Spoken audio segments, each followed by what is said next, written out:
Hello everyone, I am Tessellating Hexagons, dressing relatively somberly today because I am a fashionable boy who likes to keep in mind what the various songs are about when I prepare for my reviews, but I suspect I may be getting ahead of myself just a little bit because today I need to introduce that I'm talking about Austria's song for Eurovision 2021. Now, just like last year, once again, the Austrian broadcaster has internally selected Mr. Vincent Bueno, or just Vincent Bueno for short, this time bringing the song Amen or Amen. I have had this discussion once already this year, and that was with regards to Slovenia, because they have both got songs called Amen or Amen. I was raised pronouncing it Amen, in the song they pronounce it Amen, both are technically correct. So yeah.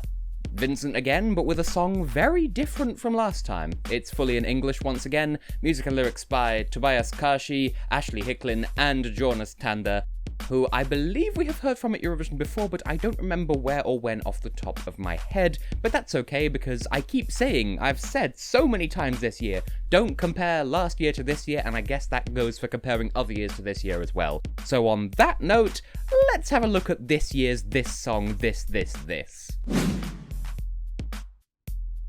Well, in the case of This is another of the songs this year where I worried about how I might end up reacting to it, because Vincent's song last year was a dark horse in my top 41. It ended up in my top 10 despite my expectations, and I still go back to that 2020 entry quite a bit even to this day. So I feared that my high expectations would inevitably taint my reaction to this song one way or the other.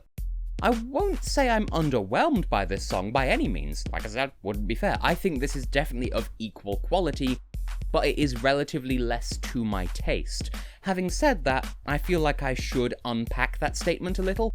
As a genre, I'm not fond of this sort of thing, but I do think that this is a very good example of a song doing everything it can to still try to earn my love in spite of that. So while I can never truly love this song, I can still at least nod my head and go, yes, I think this is an objectively good song in my opinion. I'm friend-zoning this song basically. Sorry, Austria. So with that being said, let's take a closer look. First up, I have to lead with my praise of the lyrics here. This is one of those brilliantly written pieces where the entire narrative can actually shift meaning depending on your interpretation, and your interpretation will inevitably be informed by how you personally engage with the song and with your own personal life experiences. On a surface level, the song simply uses the semantic field of a funeral as an analogy for the end of a relationship. But if you choose to think about it another way, it can be read as an actual funeral, either for Vincent's partner or someone else close to him, which I believe is actually what they had in mind when writing the song, hence the dark clothes. I think someone did actually die for the song to be inspired. I don't know the specifics, so I'm not going to touch that. Or if you think about it metaphorically, the song could just as easily be for Vincent himself, and it's from the perspective of him being dead, reflecting on it. There are ways to read into this song. Give it some thought, you'll see what I mean, unless I'm crazy. I'm hoping I'm not. That cleverness, though, does also extend to how the title is used within the lyrical corpus. Ordinarily, Amen or Amen is used to indicate the end of a prayer in some religions, and so, in this song, it's being used to indicate the end of the relationship that the song as a whole is mourning the passing of. But more than that, by appending it to the question, is this what you wanted, it questions the finality of the Amen.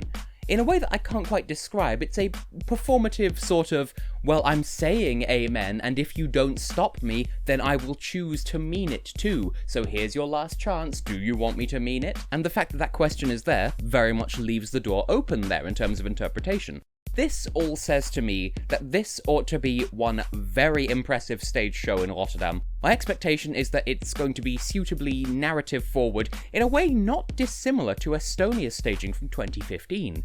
If it's delivered in such a way that shows the story being told, but leaves enough open to interpretation that it can still be read a number of ways, then that will preserve and perhaps even amplify its appeal by ensuring that as many people as possible can connect to the song one way or another by way of their own understanding of the story. No one's interpretation ends up feeling left out, at least if they play their cards right.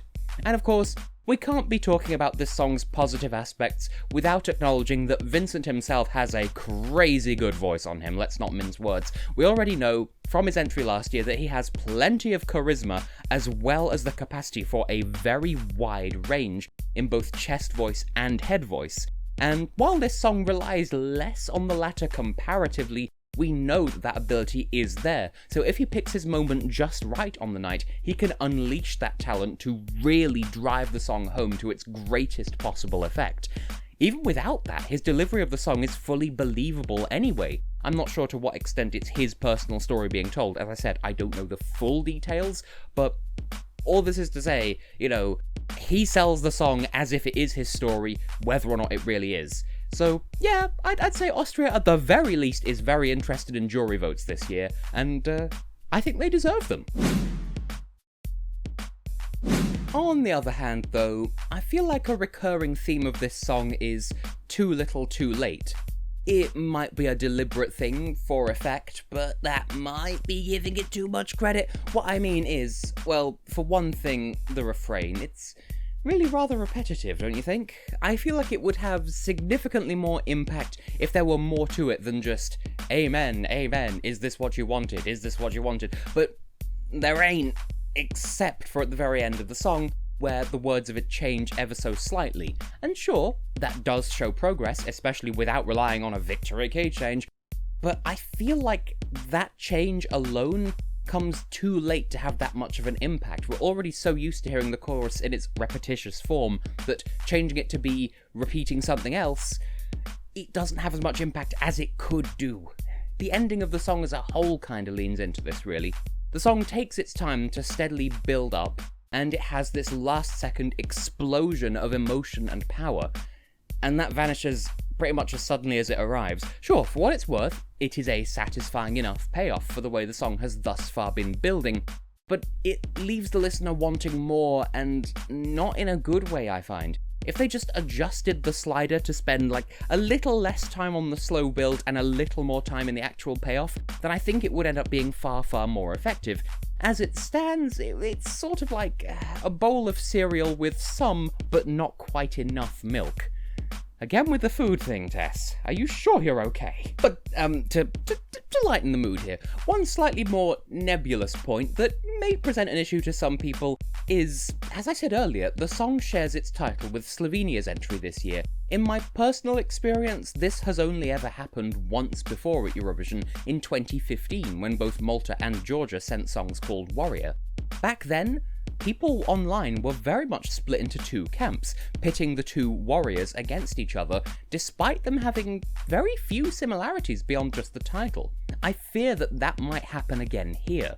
Granted, Vincent and Anna are in two different semi-finals, so the casual viewer might not even notice, especially if one or both don't qualify. But this insistence on X versus Y based on superficial similarities discourse will probably rear its head online. And I must stress, it's the fault of neither song. It's just, if nothing else, people might end up ruining the experience of this song for you just by being people. You know what the internet can be like. Welcome to the Eurovision fandom, folks. People will ruin stuff for you, and that might be a way they do it. Not the song's fault, not your fault, but it happens. So, when it comes to throwing numbers around, I don't know. Personally, I'm feeling a personal score of 5 out of 10 here, but let me explain before anyone gets too upset. I don't want this to get heated. As I said at the top of this review, I recognise that there is a lot of objective good in this song. It's just not the sort of thing that really interests me to listen to on a personal level. In that regard, it's what I refer to as a lasagna song. By that I mean, like my relationship with lasagna, again with the food stuff, but stick with it, I'm usually not interested in having it, but if I'm in the right mood, I am all over it until that mood goes away again. So I can appreciate the narrative here, and I can appreciate the emotions, and if it gets me at the right time of day, I will give it my fullest attention and appreciation. But most of the time, I can only settle for respectfully, like I said, friend-zoning it. And that's okay, it's just not my personal cup of tea. Nothing wrong with that. Conversely, thinking as a juror and putting my personal feelings to one side, I think this merits an 8 out of 10. There's a lot of good here, of course, namely Vincent's proficiency as a singer, the genius behind the lyrics as well as the personal stake in the lyrics, and how they can be interpreted multiple ways, and so I would absolutely argue that Austria can be proud to call this their entry this year. I only stop at 8 because of that recurring theme of too little too late. Of course, you might argue that it's a meta-commentary on the narrative of the song, but that's ostensibly what Vincent's partner gave to the relationship before it fizzled out, or something like that. But even if so, meta-commentary will only get you so far when your refrain takes a clever lyric idea and does next to nothing with it. I fully expect this song to properly come to life on the Eurovision stage, but when it's just me and my headphones, there is a bit less magic here, I'm afraid. So, when all is said and done, when it comes to rating ORF's reaction to 2020 being cancelled, that being the Austrian broadcaster, of course, obviously this gets a pass, no questions asked. Like so many other broadcasters this year, they took their chosen act from 2020 by the hand and said, hey, we're not giving up on you, here's a golden ticket that you can actually cash in, now go crazy and make us proud. Just like last year, everything about the presentation, production, composition, delivery, and more show that care and attention were given to preparing this entry. Vincent appears to have been well supported and well promoted by the broadcaster, and it seems like he's given us a song that he believes in and can get behind just as much as his would-have-been entry from last year. There is no one right way of handling the contest being cancelled, but there's no disputing that this is one of the correct ways to go about it. Good show there, Austria. But in the grand scheme of things, that doesn't really affect the question of whether or not this will qualify. My judgment is flip a coin. It could go either way. Austria competes in semi-final 2, and the first half of semi-final 2 at that. So its advantages are twofold. For one thing, that's generally considered to be the more open playing field of the semi-finals in terms of likely qualifiers. And for another, there's a lot in the way of up-tempo female-led bangers in that half of the show. As a downbeat song with male vocals, this may stand out by contrast. As a result, I expect this to be recognised by the televote, and I'm sure the juries will give fair credit where it's due to Vincent as a performer, bearing in mind what he's capable of and what he's likely to bring on the night, and the fact that, as I said, this is a very jury-friendly song, and for all the right reasons. Thing is, I don't know if those two sides will end up coming together to be enough to get him into the top 10 by the end of the show. It could very much happen, make no mistake. I just don't think anything's carved in stone just yet. It may all come down to the running order and the live staging. But that's just me.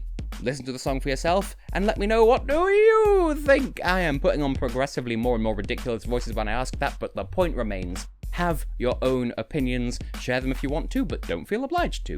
In the meantime, to Vincent and to Team Austria, I wish you the very best of luck, and I trust you'll be able to win me over on the night. It may not be my sort of song, but I can appreciate quality when I hear it, so, well, we'll hear what you've got in May.